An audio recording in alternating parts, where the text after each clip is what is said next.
আজ আমি তোমাদের দেখাবো কালার গ্রেডিং ফটো কিভাবে এডিট করবে। এর জন্য আপনাকে একটি অ্যাপ্লিকেশন ডাউনলোড করতে হবে, লাইটরুম নামক একটি অ্যাপ্লিকেশন। তারপর আপনারা যেই ফটোটিকে এডিট করবেন সেই ফটোটিকে সিলেক্ট করে নিতে হবে লাইটরুম অ্যাপ্লিকেশনের মধ্যে।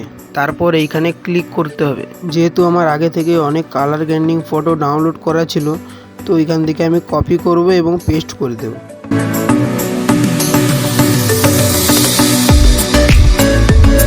আমি ডাউনলোড করা কালার গ্রেডিং ফটোটাকে সিলেক্ট করে নিলাম।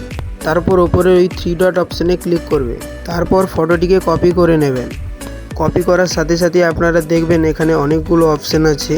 এখানে আপনারা কোনো অপশানে হাত দেবেন না, উপরের টিক চিহ্ন অপশানটিতে ক্লিক করবে। তো আপনাদের এবার কপির কাজটা শেষ হয়ে গেল। এবার কীভাবে আপনারা পেস্ট করবেন, আপনাদের প্রোফাইলে যেই ছবিটিকে এডিট করবেন সেই ছবিটিকে খুঁজে নেবেন।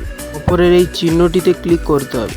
ক্লিক করে আবারও পেস্ট অপশানটিতে ক্লিক করতে হবে। ওই ফটোটির যেই কালার ছিল সেই কালার এখানেই পেস্ট হয়ে গেছে। আপনাদের কালারগুলো ভালো না লাগলে আপনারা এখানে এসে নিজেদের ইচ্ছা মতন কালার দিতেও পারেন। দেখে নাও, আমি আমার নিজের ইচ্ছে মতো একটি কালার করছি।